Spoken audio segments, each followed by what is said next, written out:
2022-এর পর 2023-এ আমাদের যাত্রাপথ ছিল দার্জিলিং, এবং দার্জিলিংয়ে আমাদের এবার ছিল 5 দিনের ট্যুর। 3 দিন কালিম্পং। দার্জিলিংয়ে 3 দিনের দেখার জায়গাগুলো ছিল বাতাসিয়া লুপ,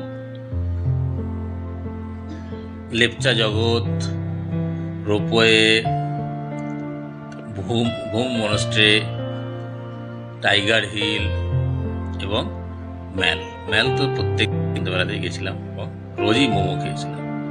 তার সঙ্গে গ্লেনারি আর ক্যাভেন্টার্সও গেছিলাম।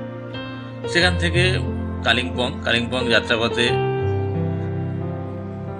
লামাটা ইকো পার্ক, তিনচুলে, অনেকগুলো চা বাগান অতিক্রম করে তিস্তার পাড় দিয়ে গিয়ে কালিম্পং গেছিলাম। কালিম্পংয়ের যে হোটেলটা আমরা ছিলাম খুবই সুন্দর ছিল।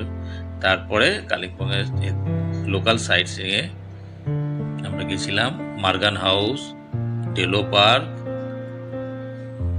তারপরে ছোট কিছু নার্সারি, চা বাগান, পাহাড়, তার সঙ্গে হনুমান মন্দির, বুদ্ধ স্ট্যাচু, এইসব দেখে সায়েন্স পার্ক দেখে ফিরে এসেছি। তারপরের দিন আমাদের ফেরার পালা।